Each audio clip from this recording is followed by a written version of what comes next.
জয় Hind. Deep social science ক্লাসে তোমাদের সবাইকে স্বাগত জানাই। আশা করি তোমরা সবাই ভালো আছো। আজকের ক্লাসে তোমাদের সঙ্গে আলোচনা করব ষষ্ঠ শ্রেণীর ইতিহাসের দ্বিতীয় পর্যায়ক্রমিক মূল্যায়নের একটা প্রশ্নপত্র নিয়ে।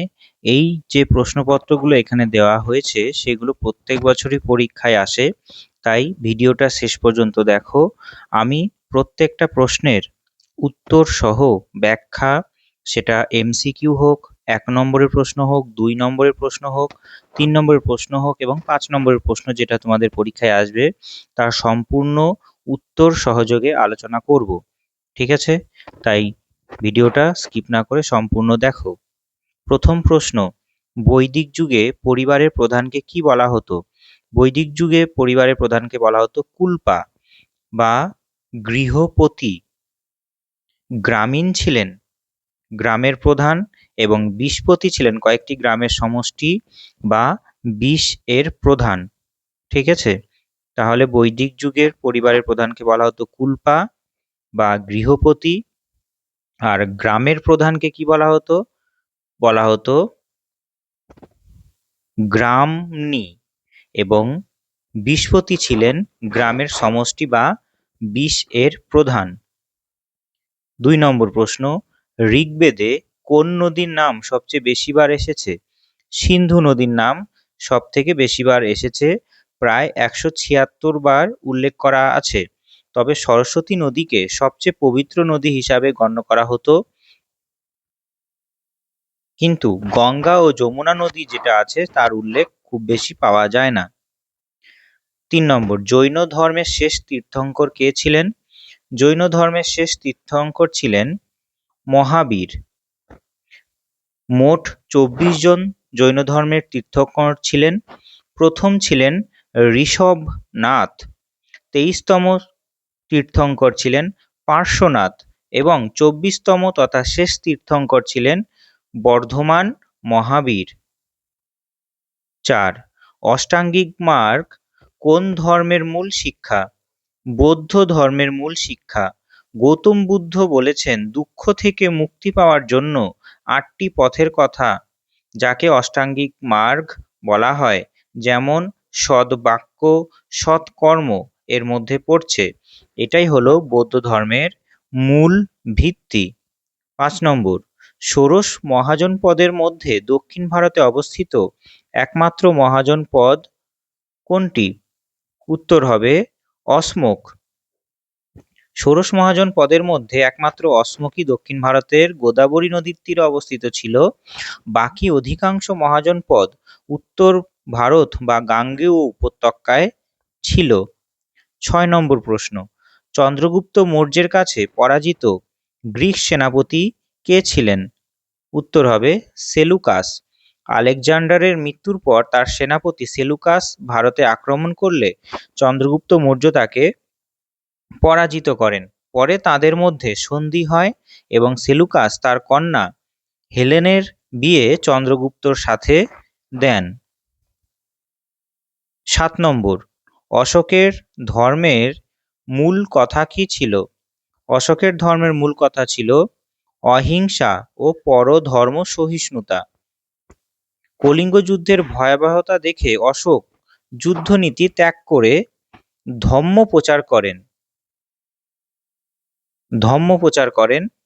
এর মূল ভিত্তি ছিল বড়দের শ্রদ্ধা করা, জীবে দয়া করা এবং সব ধর্মের প্রতি সহিষ্ণুতা রাখা। 8 নম্বর, কুষাণ বংশের শ্রেষ্ঠ সম্রাট কে ছিলেন? কুষাণ বংশের শ্রেষ্ঠ সম্রাট ছিলেন কনিষ্ক। তার সময়ে, এই কনিষ্কের সময় কুষাণ সাম্রাজ্যের উন্নতি শিখরে পৌঁছায় এবং তিনি শকাব্দ প্রচলন করেন। শকাব্দকে আমরা 78 খ্রিস্টাব্দ বলবো, অর্থাৎ এক শতাব্দ যখন শুরু হলো, শকাব্দ যখন শুরু হলো তখন চলছিল 78 খ্রিস্টাব্দ। গুপ্তাব্দের প্রচলন কে করেন? প্রথম চন্দ্রগুপ্ত করেছিলেন।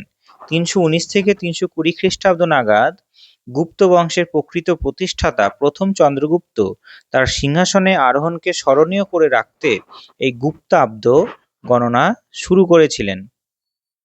10 নম্বর, হর্ষচরিত কার রচনা? হর্ষচরিত রচনা করেছেন বাণভট্ট। তিনি ছিলেন হর্ষবর্ধনের সভাকবি।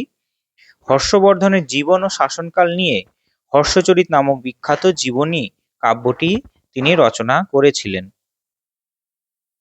তারপরে 2 দাগের 1 নম্বর প্রশ্ন, আর্যদের প্রধান ধর্মগ্রন্থের নাম কি? আর্যদের প্রধান ধর্মগ্রন্থের নাম হলো বেদ। 2 নম্বর প্রশ্ন, বৈদিক যুগে বিনিময় প্রথার মাধ্যম হিসাবে কোন মুদ্রার কথা জানা যায়? বৈদিক যুগে বিনিময়ের মাধ্যম হিসাবে নিষ্ক ও মনা নামক মুদ্রার অর্থাৎ স্বর্ণপিণ্ড মুদ্রার কথা জানা যায়। দুটো মুদ্রা কি? নিষ্ক ও মনা। 3 নম্বর প্রশ্ন, বুদ্ধদেব কোথায় প্রথম ধর্মপ্রচার করেছিলেন? বুদ্ধদেব বারাণসীর কাছে সারনাথে মৃগদাব উদ্যানে তার প্রথম 5 জন শিষ্যের কাছে ধর্মপ্রচার করেছিলেন, অর্থাৎ গৌতম বুদ্ধ। কোথায় বললাম? বারাণসীর কাছে সারনাথে। সারনাথে, বারাণসীর কাছে সারনাথে তিনি তার প্রথম 5 জন শিষ্যের কাছে ধর্মপ্রচার করেছিলেন। 4, জৈনদের 2টি সম্প্রদায়ের নাম লেখো। জৈনদের 2টি সম্প্রদায়ের নাম হলো, একটা হবে শ্বেতাম্বর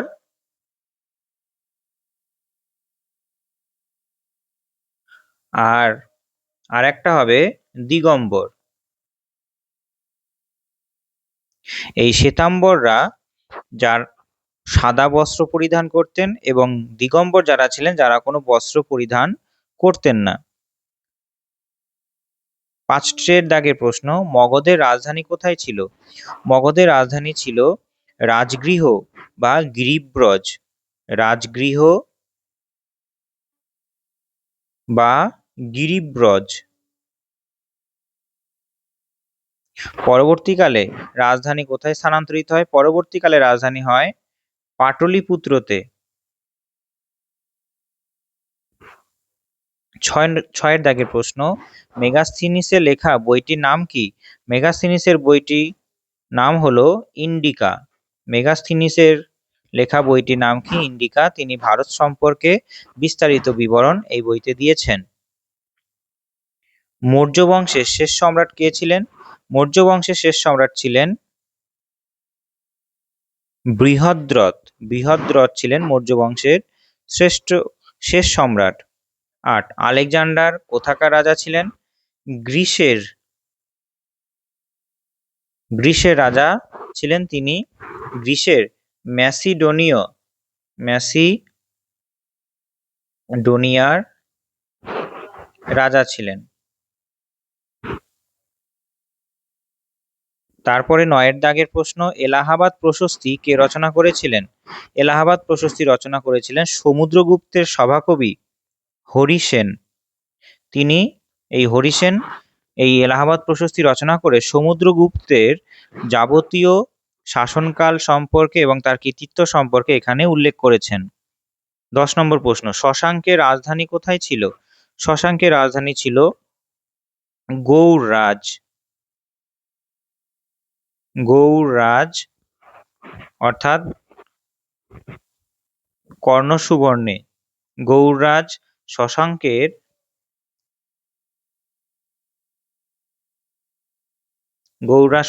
রাজধানী ছিল কোথায়?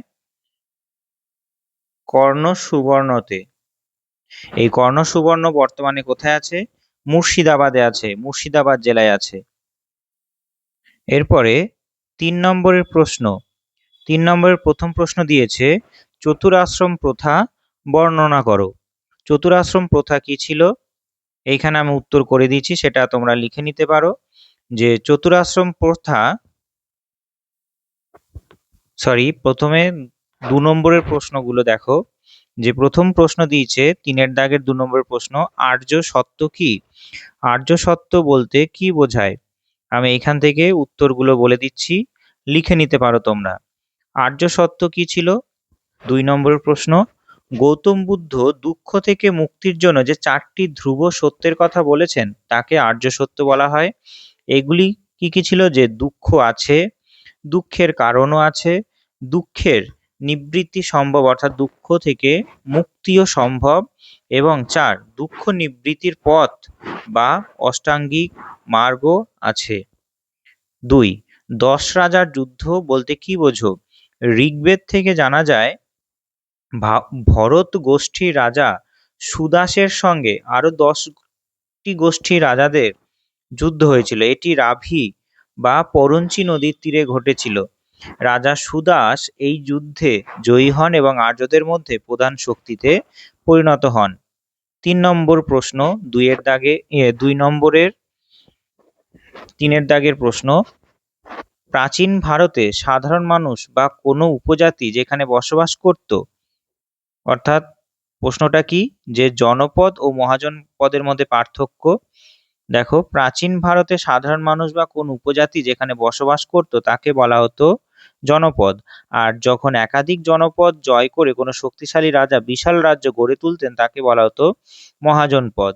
সংখ্যায় মহাজনপদ কতগুলো ছিল? 16টি। 4 দাগের প্রশ্ন, সুদর্শন হ্রদ কেন খনন করা হয়েছিল? চন্দ্রগুপ্ত মৌর্যের রাজত্বকালে সেচ ব্যবস্থার উন্নতির জন্য কৃষিকাজে জল সরবরাহ নিশ্চিত করতে গুজরাটের জুনাগড়ে সুদর্শন হ্রদ খনন করা হয়েছিল। এটি মৌর্যদের জনহিতকর শাসনের একটি বড় নিদর্শন। 5 গান্ধার শিল্প বলতে কি বোঝো? কুষাণ যুগে গ্রিক ও ভারতীয় শিল্পরীতির সংমিশ্রণে ভারতীয় উত্তর পশ্চিম সীমান্তে যে নতুন শিল্পরীতির উদ্ভব হয়েছিল তাকে গান্ধার শিল্প বলে। এই শিল্পে বৌদ্ধ মূর্তির আদলে গ্রিক দেবতার মতো পেশিবহুল হতো। এরপরে 4 দাগের 3 নম্বরের প্রশ্নের উত্তরগুলো দেখো। যে চতুরাশ্রম প্রথা বর্ণনা করো। চতুরাশ্রম প্রথা কি? পরবর্তী বৈদিক যুগে আর্যদের জীবনকে 4টি স্তরে ভাগ করা হয়েছিল যা চতুরাশ্রম প্রথা নামে পরিচিত। প্রথম ছিল ব্রহ্মচর্য, গুরুর আশ্রয় থেকে বিদ্যা শিক্ষা করা ছিল ব্রহ্মচর্যের বিষয়। গার্হস্থ্য, বিবাহের মাধ্যমে সংসারী হওয়া ও সমাজ ধর্ম পালন করাকে বলা হতো গার্হস্থ্য। বানপ্রস্থ 3 নম্বর, সংসার ত্যাগ করে বনে গিয়ে ঈশ্বরের আরাধনা করা। আর সবার শেষে মানুষ করত কি? সমস্ত মায়া ত্যাগ করে শেষ জীবনে মোক্ষ লাভের চেষ্টা করত। 2 দাগের প্রশ্ন, বৌদ্ধ জৈন ধর্মের মধ্যে মিল ও অমিল আলোচনা করো। মিল, উভয় ধর্মেই বৈদিক যজ্ঞ ও পশু বলির বিরোধী ছিল, উভয়ই জাতিভেদ প্রথা মানত না এবং অহিংসার কথা বলতো। আর অমিল কি ছিল? জৈন ধর্মে চরম কৃচ্ছ সাধন ও নগ্নতায় বিশ্বাসী ছিল। চরম কৃচ্ছ সাধন মানে কি? নিজেরকে কষ্ট দেওয়া, অর্থাৎ প্রচন্ড পরিমাণে শরীরকে কষ্ট দিয়েই নাকি ধর্ম পালন হয়। আর নগ্নতায়, তারা কোনো জামা কাপড় পরতো না। কিন্তু বৌদ্ধ ধর্ম মধ্য পন্থা অবলম্বনের কথা বলতেন, অর্থাৎ মাঝামাঝি অবস্থানের কথা বলতেন। কঠোরভাবে ধর্ম পালনের কথা সম্পূর্ণরূপে তারা বলতেন না। আর জৈনরা বিশ্বাস করতো যে জড় বস্তুরও প্রাণ আছে। জৈনরা বিশ্বাস করতো, কিন্তু বৌদ্ধরা তা মানত না। 3 দাগের প্রশ্ন, অশোক কেন কলিঙ্গ যুদ্ধের পর যুদ্ধনীতি ত্যাগ করেছিলেন? খ্রিস্টপূর্ব 261 অব্দে কলিঙ্গ যুদ্ধে প্রায় 1 লক্ষ মানুষ মারা যায় এবং 1.5 লক্ষ মানুষ বন্দী হয়। যুদ্ধের এই চরম রক্তপাত ও সাধারণ মানুষের হাহাকার সম্রাট অশোকের মনে গভীর অনুশোচনা তৈরি করেছিল, অর্থাৎ তিনি খুব দুঃখ পেয়েছিলেন। শিশু থেকে নারী, ছোট বড় সবাইকে পুরোপুরি কেটে ফেলা হয়েছিল এই যুদ্ধে।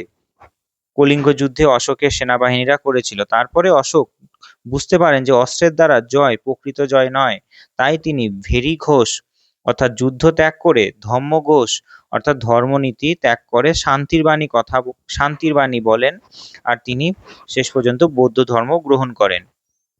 কনিষ্কের কৃতিত্ব সম্পর্কে সংক্ষেপে লেখো। 4 দাগের প্রশ্ন, কুষাণ সম্রাট কনিষ্ক ছিলেন একধারে দিগ্বিজয়ী বীর ও শিল্প সাহিত্যের পৃষ্ঠপোষক। দিগ্বিজয়ী বীর মানে কি? অনেক জায়গা তিনি সাম্রাজ্য বিস্তার করেছিলেন এবং অনেক যে রাজা তাকে পরাজয় করে তার সাম্রাজ্যের বিস্তার ঘটিয়েছিলেন। সমস্ত রাজাদের পরাজয় করতে পেরেছিলেন তিনি। 78 খ্রিস্টাব্দে শকাব্দ গণনা শুরু করেন। তার সময়ই চতুর্থ বৌদ্ধ সঙ্গীত অনুষ্ঠিত হয় এবং বৌদ্ধ ধর্ম হীনযান ও মহাযান এই 2 ভাগে ভাগ হয়। তিনি চরক, অশ্বঘোষ ও নাগার্জুনের মতো পণ্ডিতদের আশ্রয় দিয়েছিলেন। ঠিক আছে, এরপরে 5 নম্বরের প্রশ্ন, 5-এর দাগের 5 নম্বরের প্রশ্ন কি কি আসতে পারে? প্রথম দাগের প্রশ্নে কি দিয়েছে? 5 মার্কস এর প্রশ্নের প্রথম দাগে প্রশ্ন দিয়েছে কি, যে বৈদিক যুগের সমাজ ও শিক্ষা ব্যবস্থার পরিচয় দাও। বৈদিক যুগের সমাজ ব্যবস্থা কেমন ছিল? পিতৃতান্ত্রিক ছিল, পরিবারের প্রধান ছিল কুলপা। ঋগ্বেদীয় যুগে নারীর স্থান ছিল অত্যন্ত সম্মানের। অপলা, ঘোষা, লোপামুদ্রার মতো নারীরা শাস্ত্র চর্চা করতেন। কিন্তু পরবর্তী বৈদিক যুগে চতুর্বর্ণ প্রথা অর্থাৎ ব্রাহ্মণ, ক্ষত্রিয়, বৈশ্য, শূদ্র কঠোর হয়ে ওঠে এবং নারীর মর্যাদা হ্রাস পেতে শুরু করে। এটা ছিল সমাজ ব্যবস্থা। শিক্ষা ব্যবস্থা কেমন ছিল? বৈদিক যুগে শিক্ষা ছিল গুরুকুল কেন্দ্রিক, ছাত্ররা গুরুর আশ্রয় থেকে ব্রহ্মচর্য পালন করত, মৌখিক পদ্ধতিতে পাঠদান চলত, তাই বেদের আর এক নাম ছিল শ্রুতি। শিক্ষার মূল লক্ষ্য ছিল চরিত্র গঠন এবং আধ্যাত্মিক জ্ঞান লাভ করা। 2-এর দাগের প্রশ্ন দিয়েছে, মগধের উত্থানের প্রধান কারণগুলি আলোচনা করো। ভীষণ গুরুত্বপূর্ণ প্রশ্ন। ষোড়শ মহাজন পদের মধ্যে মগধের শ্রেষ্ঠত্ব লাভের পিছনে কয়েকটি কারণ ছিল। 1, ভৌগোলিক অবস্থান।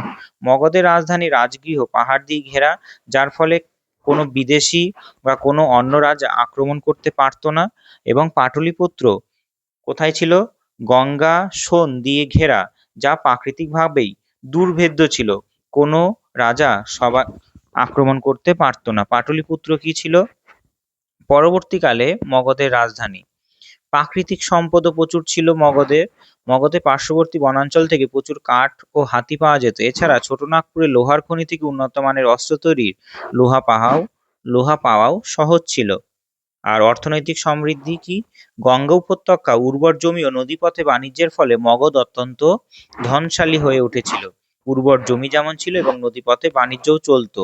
যোগ্য নেতৃত্ব এসেছিল, অর্থাৎ শক্তিশালী বা ভালো রাজা ছিল যারা বিম্বিসার, অজাতশত্রু, মহাপদনন্দ, চন্দ্রগুপ্ত মৌর্যের মতো শক্তিশালী ও দূরদর্শী রাজাদের সুযোগ্য নেতৃত্বে মগধ সাম্রাজ্যে পরিণত হয়েছিল। এরপরে 3-এর দাগের প্রশ্ন, 5 মার্কসের, গুপ্ত যুগে ভারতের ইতিহাসে সুবর্ণ যুগ বলা হয় কেন? গুপ্ত সম্রাটদের, বিশেষ করে সমুদ্রগুপ্ত, দ্বিতীয় চন্দ্রগুপ্তের আমলে ভারতের সর্বাঙ্গীন উন্নতির জন্য এই যুগকে সুবর্ণ যুগ বলা হয়। রাজনৈতিক ঐক্য। সুবর্ণ যুগ মানে অনেকটা উন্নত হয়েছিল। উত্তর ও দক্ষিণ ভারতে বিশাল অংশকে একত্রিত করে গুপ্তরা রাজনৈতিক স্থায়িত্ব নিয়েছিল। সাহিত্য। মহাকবি কালিদাসের অমর সৃষ্টি যেমন শকুন্তলা, মেঘদূত এই যুগেই রচিত হয়েছিল। বিজ্ঞান।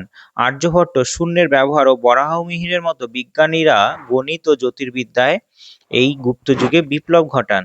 শিল্পকলাও অনেক তৈরি হয়। অজন্তা, ইলোরার গুহাচিত্র এবং ধামেক স্তূপের মতো ভাস্কর্য এই যুগের শ্রেষ্ঠ নিদর্শন।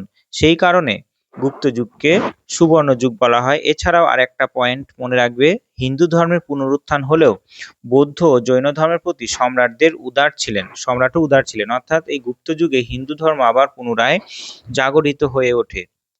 ঠিক আছে, অর্থাৎ এইখানে তোমাদের সমস্ত প্রশ্ন যেমন বললাম তার সঙ্গে সঙ্গে আমরা এটাও আলোচনা করলাম যে উত্তর সহ ব্যাখ্যা, অর্থাৎ 3 নম্বরের প্রশ্ন তোমাদের যে কোনো 4টি লিখতে হবে।